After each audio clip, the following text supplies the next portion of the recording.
नमस्कार, मैं अवधेश शर्मा और आप देख रहे हैं हमारा खास प्रोग्राम आस्था। आस्था में हम हर बार उन संतों से बात करते हैं जो आस्था के प्रतीक होते हैं। हम हर बार अपनी आस्था और भक्ति के ऊपर एक गहन चर्चा करते हैं, एक मंथन करते हैं कि आखिर हमारे लिए वेद पुराण क्यों जरूरी है, हमारे लिए वो काव्य क्यों जरूरी है, हमारे वो इतिहास क्यों जरूरी है, हमारे लिए गीता और रामायण क्यों जरूरी है। इसी खास कड़ी में आज हमारे साथ खास मेहमान के रूप में मौजूद हैं शशांक जी महाराज जी, जो कि भगवताचार्य हैं, आप कथावाचक भी हैं।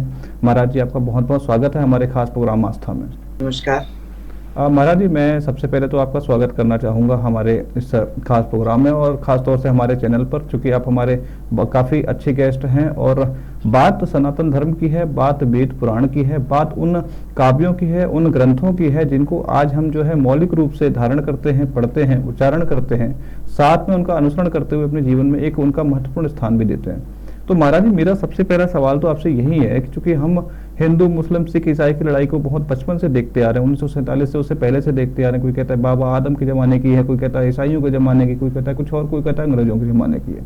तो महाराज जी, मैं ये जानना चाहता हूँ कि जाति पाति धर्म क्या है? देखिए, ये जाति पाति की व्यवस्था तो बाद में बनाई गई है।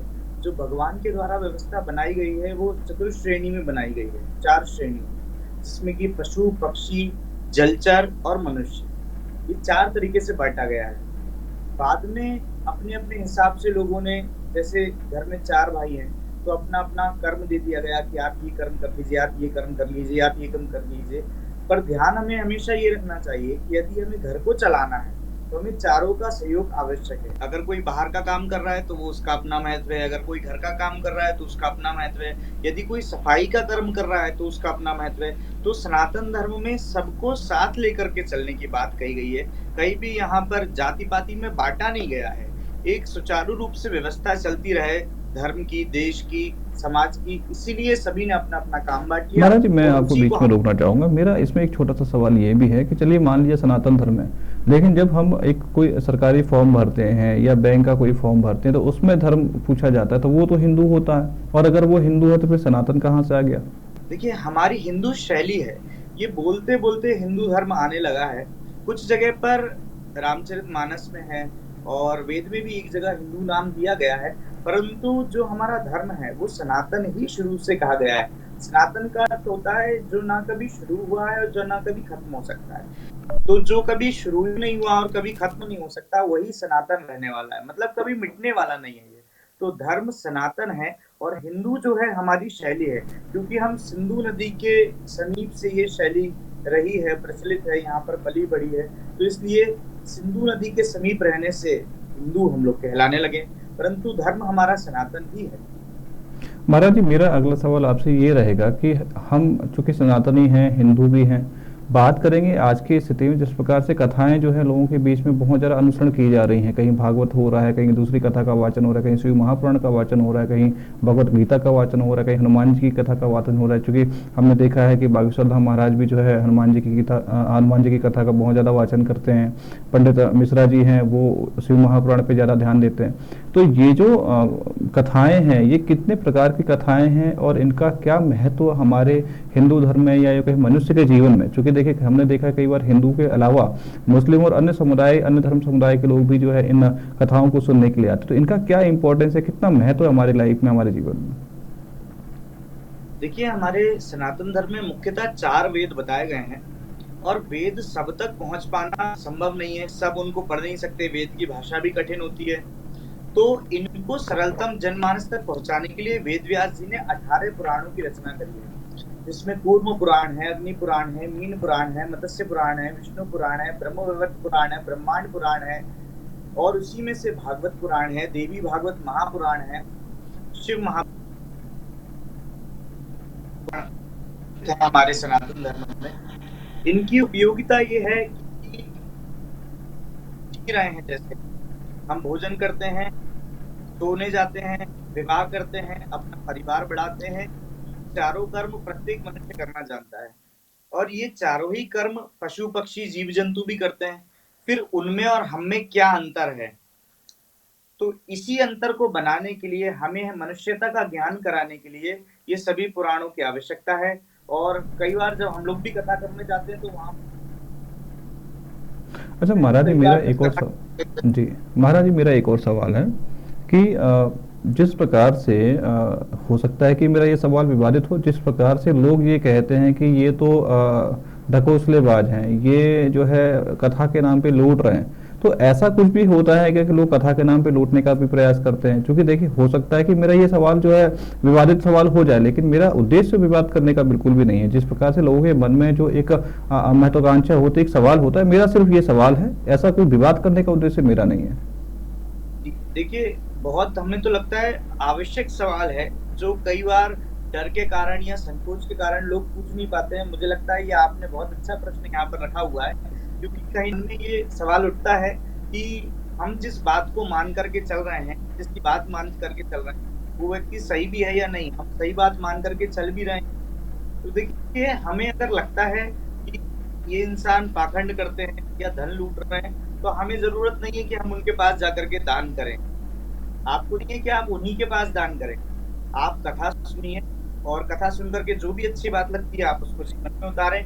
अगर हमें क्योंकि लगता है हमने हमारे धन क्योंकि का महाराज जी, हमने कई सारे ऐसे संतों को देखा है जिनके पास में BMW जैसी गाड़ियां हैं, ऑडी जैसी गाड़ियां हैं और फॉर्च्यूनर जैसी गाड़ियां हैं। कईयों के पास तो हेलीकॉप्टर भी हैं खुद के, कईयों के पास खुद के प्राइवेट जेट भी हैं। तो लोगों के मन में ये सवाल आता है, कहीं ना कहीं ये इसको बिजनेस बना लिया गया है कथावाचन को जो है। और जो युवा है, युवा वर्ग जो है, वो थोड़ा सा इसको बिजनेस के रूप में लेके एक्सपांड कर रहा है, सोशल मीडिया का यूज़ कर रहा है और अपने आप को बहुत ज़्यादा दिखा के, चीज़ों को दिखा के वो मनी गेन के रूप में इसको बिजनेस के रूप में लॉन्च कर रहा है। तो ये महाराज जी मेरा सवाल नहीं है, हो सकता है कि इससे कोई विवाद खड़ा हो जाए, मैं माफ़ी चाहता हूँ सबके सामने इसलिए, लेकिन एक छोटी सी जिज्ञासा थी जो मैं पब्लिक के सवाल आपसे कर सकूँ। जी, बिल्कुल, बिल्कुल आप कीजिए अवधेश जी। देखिए, जैसे आप बोल रहे हैं, देखने के 2 नज़रिए होते हैं। एक गिलास पानी का भरा हुआ है, अगर उस हम चाहें तो ये कह सकते हैं कि वो आधा गिलास खाली है, या ये भी बोल सकते हैं कि आधा भरा हुआ है। यदि हम नेगेटिव देखना चाहें तो बहुत सी चीज़ें हैं जो नकारात्मक भी हैं। अगर हम हर चीज में सकारात्मकता और नकारात्मकता दोनों ही चलते रहते हैं साथ में, दोनों ही इसके पहलू रहते हैं, हर हर चीज में ये होता है। तो अगर हम देखना चाहें नकारात्मकता तो हमें वो दिखाई देगा, लेकिन अगर हम सकारात्मकता देखना चाहें कि कथाओं ने कितना विश्वव्यापी अभियान एक तौर से आज शुरू किया हुआ है। हम देखते हैं मिश्रा जी के द्वारा जगह जगह गली गली में शिव मंदिरों में सफाई होने लगी है, वहां पर लोग नास्तिक से आस्तिकता की तरफ बढ़ रहे हैं। बागेश्वर धाम महाराज जी का आपने नाम लिया, उनके द्वारा कितने लोग हनुमान चालीसा का पाठ प्रतिदिन करने लगे हैं। ये काफी समय से चीजें थी जो फॉलो नहीं हो पा रही थी, पर कथावाचकों का हमें कहीं न कहीं धन्यवाद भी करना चाहिए कि उन्होंने इतना बढ़िया यहाँ पर हमको एक रहने का तरीका बताया, अपने धर्म को कैसे हम फॉलो कर सकें। और आवश्यक नहीं है कि हम उनके पास जाकर के उनको दान करें। हमारे आसपास कोई गौ माता है, यदि कोई जरूरतमंद है, हम उनको भोजन कराएं। हमसे जितना संभव हो सके हम उतना धर्म करें। यही हमें शास्त्र सिखाता है कि परित्राणाय महाराज जी, साधूनां शास्त्रों की हम बात करें तो एक शास्त्र हमारा भगवत गीता भी आता है, और ऐसा कहा जाता है कि भगवत गीता जो है वो मैनेजमेंट की बहुत बड़ी फिलॉसफी है। भारत के साथ साथ इसे विदेशों में भी बड़े लेवल पे जो है पढ़ाया जा रहा है। और उसमें हमने देखा है कि बहुत सारे वैज्ञानिक ये भी कहते हैं कि अगर आपने गीता पढ़ ली तो आप मैनेजमेंट को बहुत अच्छी तरीके से समझ सकते हैं। इवन ऐसा बताया जाता है कि नासा में या बड़े बड़े वैज्ञानिकों के जो जहाँ पे उनके रिसर्च होते हैं, वहाँ पर वो भगवत गीता को रखकर जो है उसको रिसर्च करते हैं, और आज भी उसके जो नियम हैं जो भगवान कृष्ण ने अर्जुन को बताए थे उसके हिसाब से उसको फॉलो भी करते हैं। तो क्या ये सच है या भगवत गीता सिर्फ ग्रंथ तक ही सीमित है? देखिए, यदि ये हमारा नजरिया है, जैसे अगर मैं लाल चश्मा अपनी आंखों पर लगाऊंगा तो मैं दुनिया मुझे लाल दिखाई देगी, काला लगाऊंगा तो काली दुनिया दिखाई देगी। उस तरीके से हम किस टॉपिक को लेकर के, किस उद्देश्य को लेकर के भगवत गीता को पढ़ने बैठते हैं, हमारे मन में जो बात रहेगी उस बात का उत्तर हमें भगवत गीता में मिल जाएगा। ये बात हम कई बार सुनते हैं, परंतु इसका अनुभव तब हमें हो पाता है जब किसी हम ज्ञानी के पास बैठकर गीता जी का पाठ करें, अनुभव करें, तो वह अपने हिसाब से बताएंगे कि श्लोक का क्या अर्थ होता है। जैसे रामचरितमानस में एक चौपाई के कई अर्थ निकल आते हैं, ऐसे गीता जी एक श्लोक में, एक शब्द में कई कई अर्थ निकल आते हैं। तो जब हम उसको देखने के लिए, यदि मुझे लगता है इस पर विचार होना चाहिए, मंथन होना चाहिए, तो ना सिर्फ ये ग्रंथ है बल्कि टेक्नोलॉजी से भी कहीं ना कहीं संबंधित गीता जी को, मैं पर्सनल अनुभव है मेरे कुछ, जहाँ पर मुझे लगता है कि इस पर विचार मंथन होना चाहिए, तो हम और ज्यादा तरक्की कर सकते हैं, हम कुछ ना कुछ और अच्छा के माध्यम से प्राप्त कर सकते हैं। जी महाराज जी, मेरा एक और सवाल है आपसे। रामचरितमानस और रामायण ये दोनों चीजें अलग अलग हैं। आखिर जी, रामचरितमानस क्या है और रामायण क्या है, मैं ये जानना चाहता हूँ अपने ऑडियंस के सवाल के ऊपर। देखिए रामायण महर्षि वाल्मीकि जी ने लिखी हुई है, जो संस्कृत में लिखी गई है। और इसको पढ़ना थोड़ा कठिन पड़ जाता है क्योंकि हर इंसान आज संस्कृत नहीं जानता है। लेकिन उसी का अनुवाद 15वीं शताब्दी में गोस्वामी तुलसीदास जी ने किया, जो अवधी भाषा में लिखी गई है, हिंदी और अवधी में। तो अवधी भाषा में जो लिखी गई है, जो हम ये पढ़ते हैं, जिसमें सुंदरकांड है, अरण्य कांड है, और ये भी 7 कांडों में विभाजित है। तो रामचरितमानस संस्कृत में लिखी गई है, दोनों में बात एक ही लिखी गई है। लेकिन रामचरितमानस को जनमानस तक सुलभ पहुंचाने के लिए, सरल करने के लिए गोस्वामी तुलसीदास जी ने अवधी भाषा में उसका वर्णन किया है, और वो आज हम तक पहुंच रही है।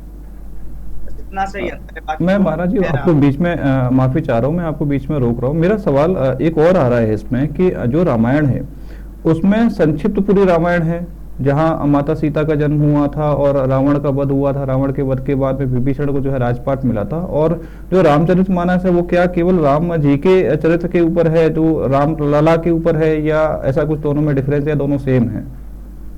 नहीं, दोनों ही लगभग सेम है। इसमें जैसे अब कवि हैं तुलसीदास जी महाराज, तो उन्होंने थोड़ा सा कविताओं की शैली भी हमको यहाँ पर रामचरितमानस में देखने की मिलती है, जहाँ पर कि सुंदर मौसम का वर्णन है, बारिश वर्षा का वर्णन है, राम जी के सुंदर स्वरूप का वर्णन है। जैसे युद्ध कर रहे हैं तो राम जी के चेहरे पर पसीने की बूंदें जो आ रही हैं, वो कैसी शोभायमान हो रही हैं। मतलब हम ये कह सकते हैं कुल मिलाकर के कि प्रेम भाव बहुत ज्यादा रामचरितमानस में हमको देखने के लिए मिलता है। परंतु रामायण जो वाल्मीकि जी के द्वारा लिखी गई है, ये एक ब्रह्म के लिए लिखी गई है, एक योद्धा का दर्शन उसमें हमें राम जी का होता है। लेकिन भक्त वत्सलता, प्रेम, करुणा रामचरितमानस में अधिक मुझे दिखाई देती है, ऐसा लगता है, ये मेरा मानना है।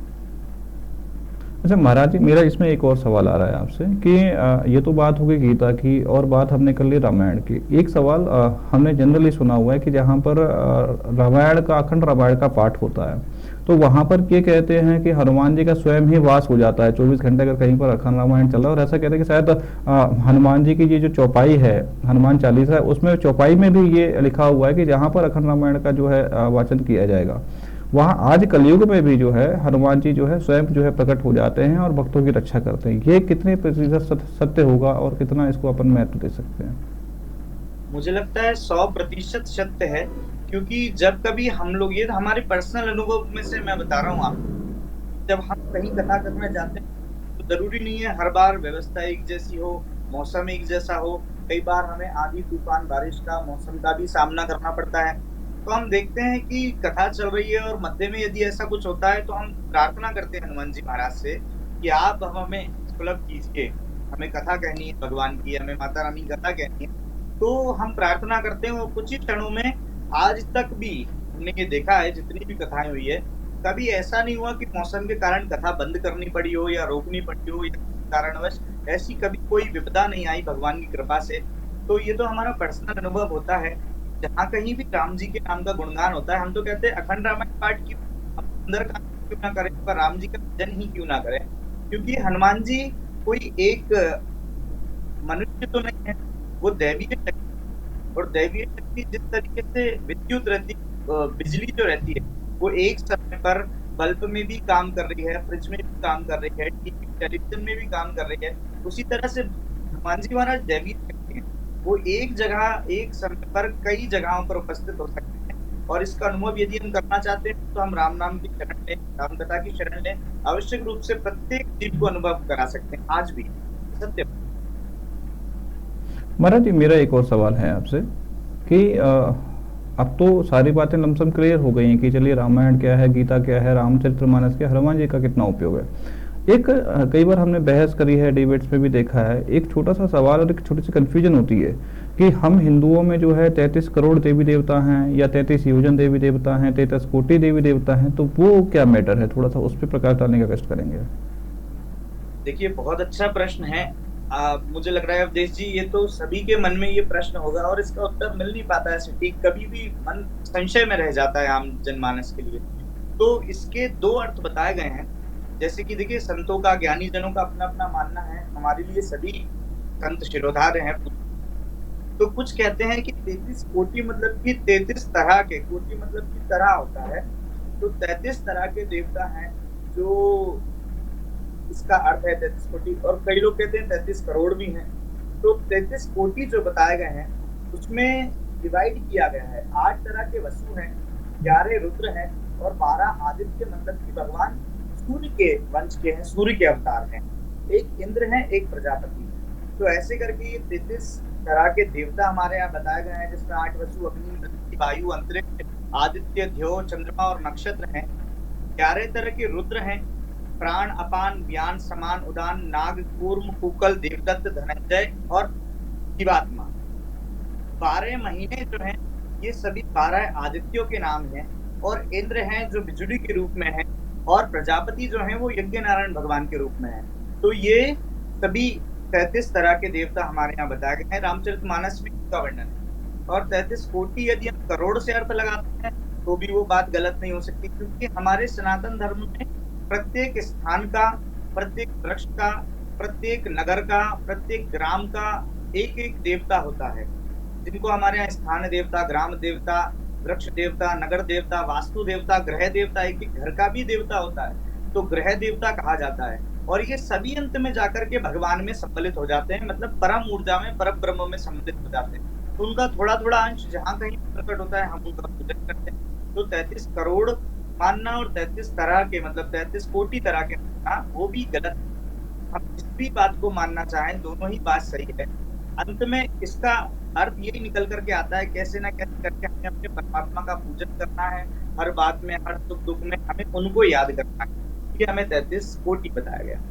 महाराज जी एक और मैं सवाल आपसे लेना चाहूँगा कि जो लोगों के मन में भी आता है कि जब हम आपस में बात करते हैं कि शक्तिपीठ क्या है, ज्योतिर्लिंग क्या है, और उसके बाद में ज्योतिर्लिंग और शक्तिपीठ के साथ एक और चीज़ आती है कि तीर्थ स्थान क्या होते हैं। कि कई बार देखा है हमने ये ऋषिकेश से लेके जो वहाँ चले गए तो 4 धाम होके आ गए, तो ये क्या चीज़ है, थोड़ा सा इस पे एक डिफरेंस समझाने का प्रयास करेंगे।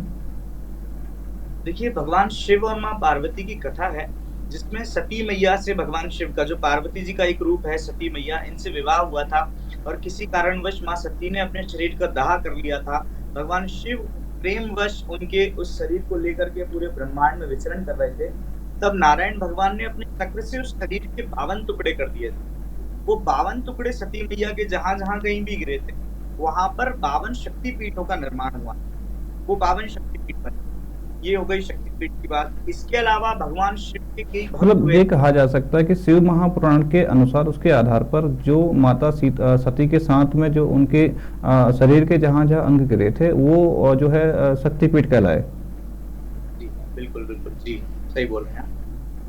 और भगवान शिव के भक्तों ने जहां पर पूजन किया और स्वयंभू भगवान शिव जहां पर प्रकट हुए, मतलब स्वयं से जो प्रकट हुए, वो सभी ज्योतिर्लिंग कहलाए। तो 12 जगह भगवान शिव के ज्योतिर्लिंग प्रकट, शिवलिंग प्रकट हुए हैं, उन सभी को ज्योतिर्लिंग कहा जाता है। तो कुल जो है वो माँ 12 ज्योतिर्लिंग है और उसके अलावा 52 जो है वो शक्तिपीठ है महाराज जी। महाराज जी मैं एक और आपसे सवाल लेना चाहूँगा कि अगर किसी को किसी प्रकार का पाठ करना हो तो उसे सबसे पहले क्या स्टार्ट करना चाहिए, उसकी शुरुआत कैसे होनी चाहिए। मैं यहाँ पे किसी धर्म की बात नहीं कर रहा, जाति की बात नहीं कर रहा, मैं नॉर्मली पूजा पाठ की बात कर रहा हूँ। तो सबसे पहले किस देवी देवता का जो है नाम लिया जाना चाहिए और पूजा की शुरुआत कहाँ से करनी चाहिए। मैं प्रश्न सुन नहीं पाया हूँ, आपने क्या पूछा है, क्या करना महाराज जी चाहिए? मेरा सवाल मैं फिर से दोहराता हूँ कि जब हम किसी पूजा की शुरुआत करने जाते हैं, चाहे वो अपने घर में करें, चाहे अपन हम जो है कथा में करें या कहीं पे किसी हवन में करें, तो पूजा की जो शुरुआत है, एक भाव जो होता है, उसकी शुरुआत कैसे की जा सकती है। किस देवी देवता का सबसे पहला जो है स्थान होता है और उसके बाद किस चरण में जो है हम उनकी आराधना कर सकते हैं। देखिए, किसी भी देवता को जब हम मानते हैं तो आदिगुरु शंकराचार्य जी ने पंचदेव उपासना बताई गई है, जिसमें बताया है सदा भवानी दाहिनी सन्मुख रहत गणेश, 5 देव रक्षा करें, श्री विष्णु, शिव, सूर्य, दुर्गा और गणेश। ये 5 देवता हैं, भगवान नारायण जी, माँ भगवती दुर्गा, सूर्य भगवान और गणेश जी। इन 5 का पूजन वैदिक विधान में किया जाता है। अब हम किसी भी देवता का यदि पूजन कर रहे हैं तो सर्वप्रथम हमें भगवान गणेश की प्रार्थना करनी चाहिए, उनका ध्यान करना चाहिए, उनका पूजन करना चाहिए, भोग लगाकर उनकी आरती करनी। उसके पश्चात आपके जो भी भगवान है, अब जैसे माता रानी को हम लोग मानते हैं तो गणेश जी का पूजन करके माता जी का पूजन करेंगे, उनके साथ में भगवान शिव का पूजन करेंगे, अग्रभाग में हनुमान जी का, और पूजन होने के पश्चात भगवान भैरव भैरव बाबा जो है उनका पूजन। तो क्रम अनुसार ये वैसे तो हम नॉर्मल यदि करना चाहते हैं तो प्रेमा भक्ति में तो सीधे अपने भगवान को पुकारा जाता है, इतना कोई क्रम नहीं। लेकिन यदि हम क्रमानुसार करना चाहते हैं तो किसी भी भगवान का जब हम पूजन कर रहे हैं तो हमें भगवान गणेश जी से प्रारंभ करना चाहिए, और अंत में भगवान शिव किसी भी रूप का, चाहे हनुमान जी, चाहे वो भैरव जी, चाहे वो रुद्र भगवान हो, उनका पूजन करके उसको समापन की ओर ले जाना चाहिए। और यदि हम जानकारी चाहते हैं तो कोई ना कोई यथा योग्य ज्ञानी गुरु भगवान की, सतगुरुदेव भगवान की शरण करनी चाहिए। फिर वो जिस अनुसार पूजन पद्धति देते हैं, पूजन क्रम बताते हैं, हमें उसका अनुसरण करना चाहिए।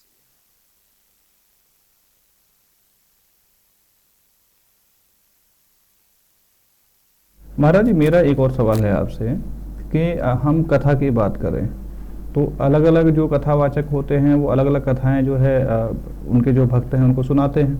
तो सबसे जो महत्वपूर्ण कथा है वो कौन सी होती है, और जो दर्शक होते हैं, जो भक्त उन्हें कौन सी कथा सुननी चाहिए? क्योंकि देखिए, शिव महापुराण का अलग महत्व है, भगवत गीता का अलग महत्व है, हनुमान जी की कथा का अलग महत्व है। तो सबसे ज्यादा जो सुनाई जाती है वो कौन सी कथा है, और उसका क्या कुछ महत्व है, वो उन भक्तों के लिए इम्पोर्टेंट होता है, उतना महत्वपूर्ण होता है? देखिए, सभी कथाओं का अपना अपना महत्व है। ये तो उस तरीके से है जैसे औषधि दवा हम लेते हैं, यदि हमें सिर दर्द है तो हमें सिर दर्द की दवा लेनी है, अगर हमें बुखार है तो उस तरह की दवा हमें लेनी है। तो ये हमारे ऊपर है कि जिस तरह की हमको परेशानी है या मन में कष्ट है, शांति नहीं है, तो उस तरह की कथा प्रत्येक कथा में होती है जो आप सब कुछ आपको प्रदान कर सकते हैं यदि आपकी श्रद्धा हो तो। वैसे सबसे ज्यादा सुविधा जैसे हम आपकी बात करें तो महाराज जी, आप किस प्रकार की कथाएं जो है उन कथाओं का वाचन करते हैं, और किसको, कौन सी कथा को ज्यादा प्राथमिकता देते हैं, इसके ऊपर थोड़ा सा अपने विचार रखेंगे? जी, जी, बिल्कुल।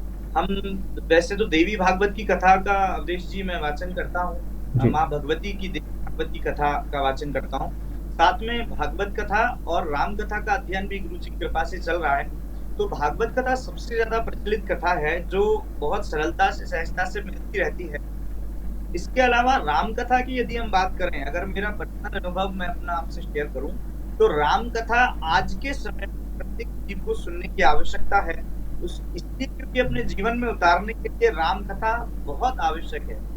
या यूं कहें कि चरित्र निर्माण के लिए राम जी की कथा का वाचन बहुत ज्यादा इम्पोर्टेंट हो चुका है। बिल्कुल, बिल्कुल। राम जी की कथा का वाचन भी हो और श्रवण भी हो, और ना सिर्फ श्रवण हो बल्कि उसको जीवन में उतारने का हम लोग प्रयास करें, क्योंकि एक राम कथा ऐसी कथा है जिसमें सब कुछ, जीवन का, जिंदगी का प्रत्येक किरदार कैसा होना चाहिए, ये एक आदर्श किरदार रामचरितमानस में, रामायण में हमको दिया गया है, जिसमें बताया जाता है कि पति कैसा होना चाहिए, राजा कैसा होना चाहिए, भाई कैसा होना चाहिए, पिता कैसा, मतलब संसार के सभी रिश्ते हमें रामचरितमानस से सुनने तो एक अच्छे बेटे के रामचरितमानस साथ में एक अच्छा बेटा, एक अच्छा पति, एक अच्छा लीडर, एक अच्छा राजा और एक अच्छा सेनापति भी कैसे बना जा सकता है, ये राम जी की कथा से सब कुछ सीखने को मिलता है। अगर आप अपने जीवन में जो है इसको चरितार्थ करते हैं तो हो सकता है कि आपका जीवन इसके लिए बहुत ज्यादा बेस्ट हो जाए।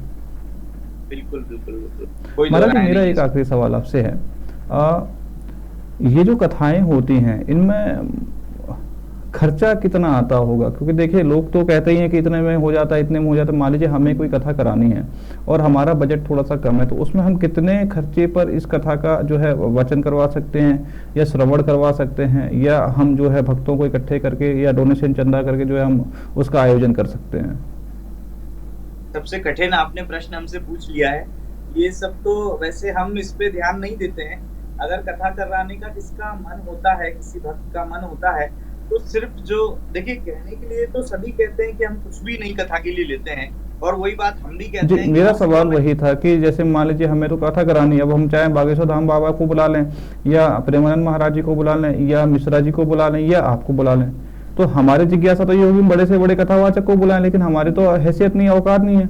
तो वही हमारा सवाल ये है कि एक नॉर्मल आम इंसान अगर कथा करना चाहे या किसी बड़े महाराज को बुलाना चाहे, आपको बुलाना चाहे, तो उसका खर्चा कितना हो सकता है, वो कथा में जो हमारा जो इन्वेस्टमेंट हो सकता है, इन्वेस्टमेंट के तौर पे ना कहें, या यूँ कहें हमारा जो आवक है, हम चंदा करके जो है उस खर्चे को जो है मैनेज करना चाहे, तो कितना खर्चा हो सकता है इस कथा के श्रवण के लिए?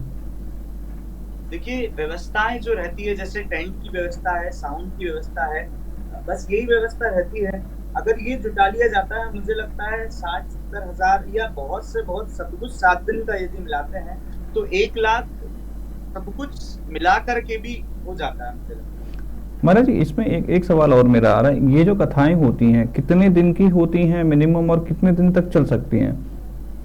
देखिए, 7 दिन की होती है, जैसे देवी भागवत की कथा है, श्रीमद् जी। भागवत कथा है, तो ये 7 दिन की होती है मुख्यतः। राम कथा 9 दिन की होती है, परंतु यदि कुछ कम दिनों में भी सुनना चाहते हैं कि व्यवस्था उतनी नहीं है, जैसे आज से हमारी नारायण नगर में कथा जो प्रारंभ हो रही है, वो 3 दिन की राम कथा आज से प्रारंभ हो रही है, क्योंकि 5 तारीख के पहले पहले वहाँ समापन करवाना है, रजत जयंती महोत्सव है मंदिर का।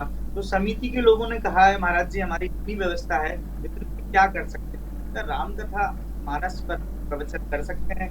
तो बोले बिल्कुल, आज से जो कथा है वो 3 दिन की राम कथा है, वैसे होती 9 दिन की कथा है, परंतु कलयुग के युग में है, समय का अभाव रहता है, तो उस हिसाब से ध्यान रखते हुए अगर एक बात भी हमें लगता है 10 में से अगर एक बात भी मन में बैठ जाती है, बैठ जाती है, तो वो 9 दिन की कथा 3 दिन में ही वो काम हो जाएगा जो 9 दिन की कथा है।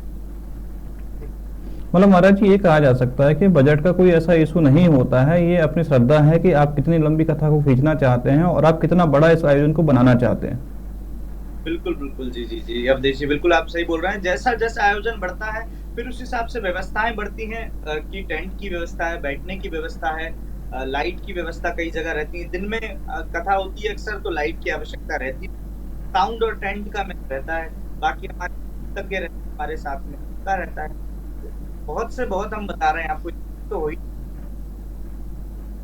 ये जो लोगों के मन में एक मिथ्य पैदा हुआ है कि जो भगवताचार्य होते हैं, जो कथावाचक होते हैं, वो पैसे लेते हैं। हमने महाराज जी आपसे इतनी लंबी चर्चा करी, पूरी लंबी चर्चा के दौरान एक निष्कर्ष तो हमने ये देखा है कि कथावाचक हों या जो भगवताचार्य हों, वो पैसे नहीं लेते। वो जो पैसा होता है, जो खर्चा होता है, वो आयोजन के बड़े और छोटे करने के ऊपर होता है। चाहे आप चाहें तो एक दिन के लिए कथा का आयोजन कर लें, चाहे तो आप भव्य आयोजन कर लें, महीने भर का कर लें, 15 दिन का कर लें, एक बड़ा कर लें, छोटा कर लें। ये जो खर्चा है वो आयोजन का खर्चा है, कथावाचक का कोई या भगवताचार्य का कोई खर्चा नहीं होता है। जी जी जी, बिल्कुल। देखिए, अब सबका तो नहीं हम कह सकते हैं, परंतु हमें ये लगता है अब जितने बड़े कथावाचक भी यदि हैं, तो कहीं ना कहीं उनके द्वारा सत्कर्म हो रहा है, या इतना टाइम वो समय देते हैं, तो उनका जो भी लगता होगा या जो भी कोई लेते होंगे। परंतु अब जैसे हम इतने समय से कथा कर रहे हैं, कभी हमने आज तक अपनी फीस कभी नहीं करी। अगर किसी ने दिया है तो हमने मना नहीं किया, क्योंकि वो भगवान के द्वारा हमें वो तो दान है महाराज जी, वो तो दान है। अगर कोई दान कर रहा है तो वो तो लेने में कोई दिक्कत नहीं, लेकिन अपनी तरफ से ऐसा कोई रेट फिक्स नहीं किया जाता कि भाई हम इतना इस कथा के लिए इतना पैसा लेंगे, इस कथा के लिए इतना पैसा लेंगे।